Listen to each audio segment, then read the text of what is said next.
최근에 저한테 이제 양도세 신고를 의뢰하러 오신 그 실제 납세자 얘기인데 너무 안타깝더라고요. 미리 상담만 받았으면은 몇 억에 해당하는 세금을 세이브 시킬 수 있었을 텐데 너무 안타깝게도 매각하고 난 이후에 신고로 오셨기 때문에 어떻게 해드릴 수 있는 방법이 없었습니다. 너무 안타까워서 제가 그 내용을 좀 간략하게 요약해서 한번 같이 나눠보는 시간 갖도록 하겠습니다.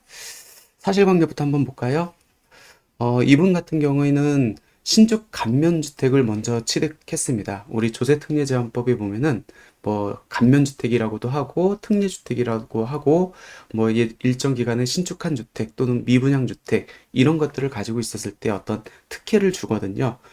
그 중에 이제 하나의 공통적인 특혜가 뭐냐면 다른 주택, 이런 감면주택이나 특례주택을 제외한 일반 주택을 양도할 때 비과세 판정 시 저 주택은 주택세에서 제외하는 그런 특례가 있습니다. 아무튼 그런 감면주택을 갖고 있는 상황에서 2017년 5월 달에 아파트를 분양받았습니다. 이때는 당연히 조정 대상 지역이 아니었거든요. 그리고 아파트가 완공되기 전까지 그 사이에 조정 대상 지역으로 이 지역이 지정됐습니다. 그러니까 아파트 잔금 치를 때, 즉 주택의 취득 시기에는 당연히 조정 대상 지역이었죠. 그게 2019년도 10월 달이고 이 주택을 직접 거주하지는 않고 계속 보유하다가 만 5년이 지난 이후 2025년 8월 달에 이 주택을 양도했습니다. 당연히 납세자는 그렇게 생각을 했을 거예요. 조세특례제한법상 신축 감면주택이기 때문에 저 신축 감면주택을 취득할 때 요거 말고 다른 주택을 팔 때는 비과세가 됩니다 라는 얘기를 들었기 때문에 당연히 요거를 제외하면은 비주택만 있었겠죠. 그리고 비주택은 조정대상 지역으로 지정되기 전에 분양계약을 체결했기 때문에 당연히 잔금 이후에 조정대상 지역으로 지정됐다 할지라도 비과세를 적용받을 수 있다라고 생각을 하셨던 것 같아요. 그리고 이제 상담 과정에서 제가 한번 여쭤봤거든요. 요거 매도 계약을 체결하기 전에 한번 상담을 이렇게 받아보지 않았냐고. 그랬더니 그 납세자가 AI한테 이렇게 물어봤더니 비과세가 문제 없다, 비과세 된다 라고 해가지고 매매 계약에 대한 도장을 찍었다고 합니다. 근데 왜 비과세가 안 되고 또 미리 상담을 받아가지고 어떻게 준비를 했으면은 세금을 세이브 시킬 수 있는지 한번 같이 검토를 해보도록 할게요. 사실관계는 다 인지가 되셨죠? 우리가 한번 보겠습니다. 아까 말씀드렸듯이 조세특례제한법에 규정된 감면주택 또는 특례주택이라고 하거든요. 이 주택을 있는 상태에서 다른 주택을 팔 때는 비과세 판정할 때 이 감면주택, 특례주택은 소유주택에서 제외하고 있습니다. 그래서 보시면은 소득세법 89조 제1항 제3호를 적용할 때 이게 이제 비과세를 적용할 때 해당 주택은 거주자의 소유주택으로 보지 아니한다라는 특례 규정이 있거든요. 그렇기 때문에 당연히 이 신축 감면주택은 주택이 없는 걸로 봤고, 그 다음에 나머지 비주택이 이제 비과세 요건을 충족하면 세금을 안 낼 수 있겠죠? 더군다나 양도가액이 12억 원 이하기 때문에 전체 양도차익에 대해서 세금을 안 낼 수 있었습니다.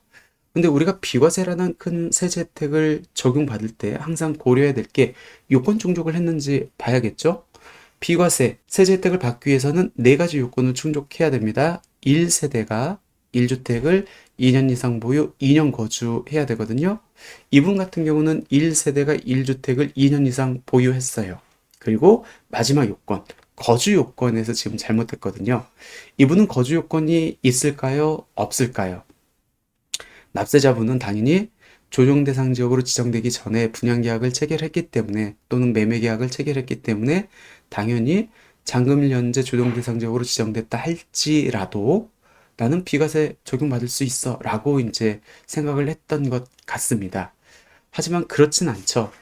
우리가 취득세나 다른 어떤 종부세라든지 다른 세제 혜택을 적용할 때는 조정 대상 지역으로 지역 지정되기 전에 매매계약을 체결했으면은 비조정 대상 지역에 있는 주택을 취득한 걸로 이렇게 보도록 되어 있거든요. 근데 비과세 판정할 때는 조금 다르다고 했습니다. 왜 그러면 계약금 지급을 연재 내가 비조정 대상 지역에 있다 하더라도 한 가지 요건이 추가된다겠죠. 그 요건이 뭐죠? 계약금 지급을 연재 무주택 세대여야 된다는 요건입니다. 한번 조문을 통해서 한번 볼게요. 소득세법 시행 154조 제1항이 1세대 1주택의 범위를 규정하고 있습니다. 비과세를 적용받기 위해서는 1세대가 양도일 현재 하나의 주택을 2년 이상 보유해야 된다. 가로 열고 취득 당시 조정 대상 지역에 있는 주택은 거주 기간이 2년 이상이어야 된다. 하지만 아래 5호에 해당하는 경우에는 거주 기한을 제한받지 않는다. 취득일 현재 조정 대상 지역에서 취득했다 할지라도 어떤 특례 요건을 적용받으려면은 아래 5호 요건을 적용받아야 된대요. 그 5호 요건이 뭐냐면 조정 대상 지역에 공고가 있는 날 이전에 매매 계약을 체결하고, 이분 같은 경우에는 조정 대상 지역 공고가 있는 날 매매 계약을 체결했네요. 계약금을 지급한 사실이 증빙 서류에서 확인되고, 이분은 계약금을 지급한 사실이 증빙 서류에서 확인됐습니다. 확인되는 경우로서 마지막 요건이 이제 따라오죠. 계약금 지급일 현재 주택을 보유하지 아니한 경우, 즉 무주택 세대여야 취득일 현재 조정 대상 지역에서 취득했다 할지라도 거주 요건이 배제됩니다. 근데 이 납세자의 같은 경우에는 이 신축 감면주택은 비과세 판정 시 소유주택으로 보지 않기 때문에 계약일 현재 무주택에 해당돼 라고 해가지고 이제 매매 계약을 최종적으로 체결했던 것 같습니다. 하지만 어떤 문제가 있죠? 우리가 신축 감면주택도 비과세 판정할 때는 제외되지만 실질적으로 주택인지 아닌지 무주택 여부를 판정할 때는 주택은 주택이잖아요. 그렇기 때문에 무주택 여부를 판정할 때는 이 아무리 조세특례제한법상 감면주택에 해당한다 할지라도 주택수에 들어갑니다. 그렇기 때문에 매매계약일 체결일 현재 이 납세자 같은 경우는 무주택자가 아니다 라고 이렇게 보시면 될 것 같습니다. 그러니까 벗어날 게 없어요. 비과세 판정할 때 소유주택으로 보진 않지만 1세대 1주택 비과세를 적용할 때 거주 요건이 적용되는지 안 되는지, 그거는 매매 계약일 현재 무주택 세대로서 조정 대상 지역 공고일 이전에 매매 계약 체결하고 계약금을 지급해야 되는데, 무주택 여부를 판정할 때는 이 조세특례제한법상 그 특례주택 또는 감면주택이 제외되지 않기 때문에 이분 같은 경우에는 분양계약 체결 현재 유주택자에 해당됩니다. 그럼 뭐죠? 거주 요건이 적용된다라는 얘기입니다. 여기서 이제 게임이 끝나는 게 아니고 제가 한 가지를 더 검토를 했습니다. 어떤 거죠? 그건 결론적으로 취득일 현재 조정 대상 지역에 있기 때문에 이분 같은 경우는 2년 거주를 해야 비과세가 적용됩니다. 근데 지금 요건이 충족이 안 돼요. 그 상황에서 항상 한번 생각해 봐야 될 게 어떤 거라겠죠? 상생 임대주택 맞습니다. 왜 그러냐면 이분 같은 경우는 이 비주택을 분양받아가지고 계속 임대를 줬대요. 그래서 양도일 현재까지 1차, 2차, 3차 세 번의 임대차 계약이 체결돼 있었습니다.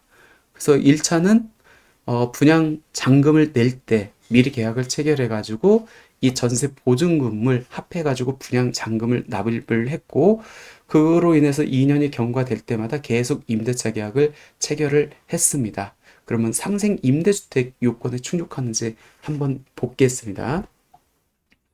상생 임대주택 요건을 충족하려면은 두 가지 요건을 충족해야 된다겠습니다. 직전 임대차 계약하고 상생 임대차 계약. 직전 임대차 계약의 핵심 내용은 뭐라겠죠?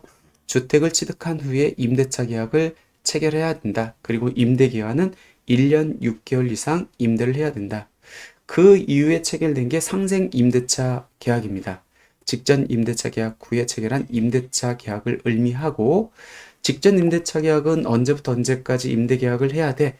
그런 규정이 없는데, 이에 반해서 상생 임대주택은 2021년 12월 20일부터 2026년 12월 31일까지 매매 계약을 체결하고, 임대차 계약을 체결하고 임대를 개시해야 되죠. 그리고 2년의 임대 기간, 요거를 충족하면은 그 2년 임대 기간을 거주한 걸로 봐가지고 거주 요건을 배제받을 수 있다는 게 핵심된 내용입니다. 그래서 직전 임대차 계약, 상생 임대차 계약, 그리고 상생 임대차 계약 기간 2년이 종료된 후에 이 주택을 팔면은 상생 임대차 계약 기간 2년을 거주한 걸로 봐서 세제혜택을 부여받을 수 있다. 그 세제주택 중에 하나가 거주 요건이 배제된다라는 겁니다. 그러면 이 내용을 이 납세자의 경우하고 이제 같이 한번 연동해서 한번 보겠습니다. 저한테 신고하러 오신 납세자는 세 번의 임대차 계약을 체결했습니다. 1차, 2차, 3차.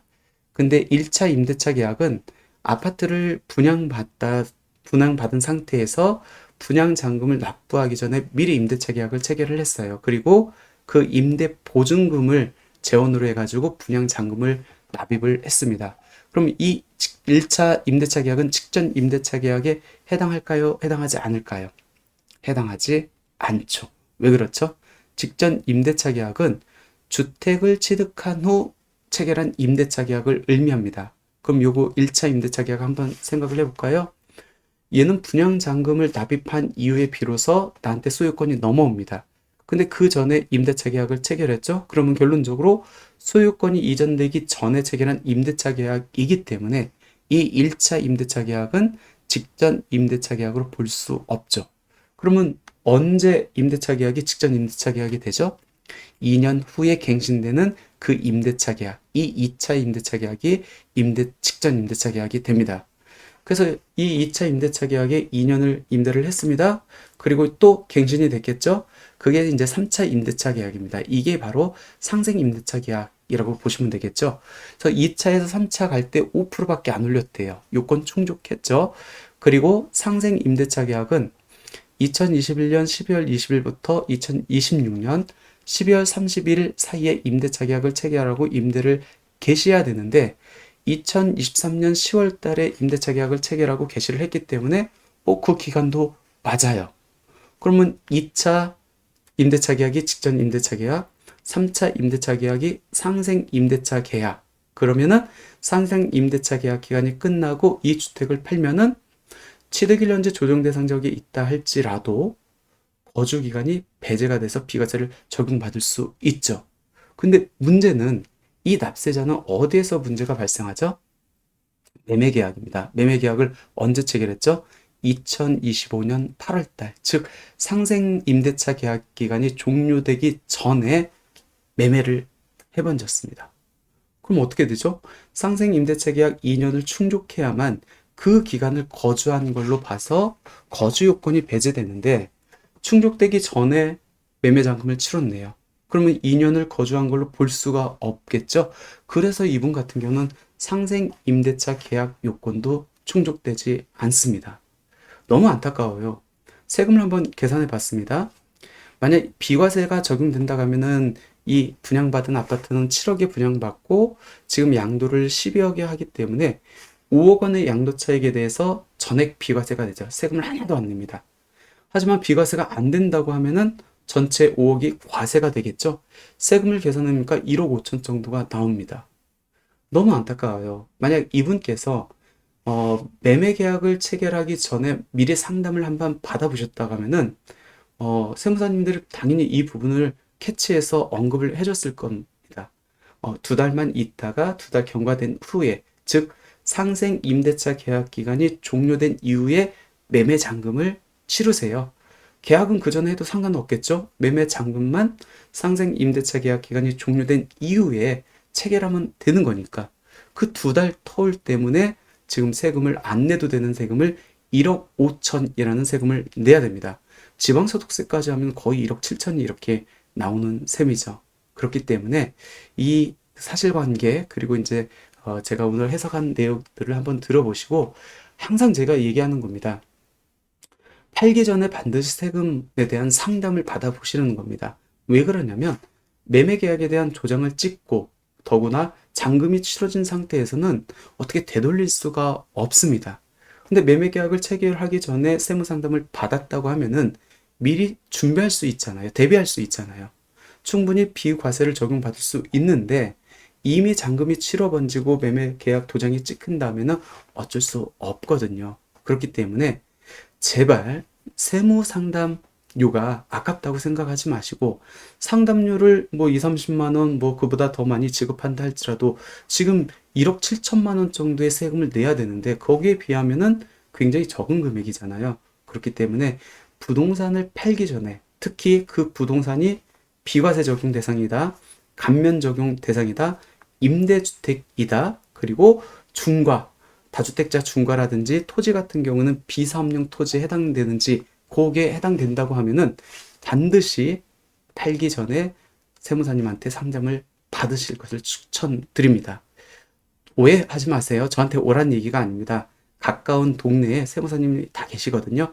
이 정도 내용은 그 세무사님들이 다 커버할 수 있기 때문에 항상 비과세, 감면, 중과 임대주택과 관련된 내용은 세무사님한테 한번 상담 컨펌을 받고 그 다음에 매매 계약을 체결하기를 추천드립니다.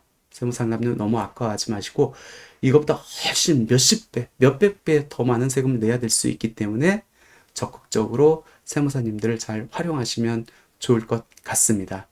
신축 감면주택과 상생 임대주택이 짬뽕된 케이스였거든요. 조금 내용이 어려울 수 있는데 결론적으로는 팔기 전에 세무상담 꼭 받자. 그게 내가 세금을 폭탄 맞는 길을 방지할 수 있는 유일한 해결책이다. 이렇게 보시면 될 것 같습니다. 감사합니다. 저는 다음에 더 좋은 영상을 갖고 다시 한번 인사드리도록 하겠습니다. 세금의 모든 것 지병근 세무사였습니다. 감사합니다.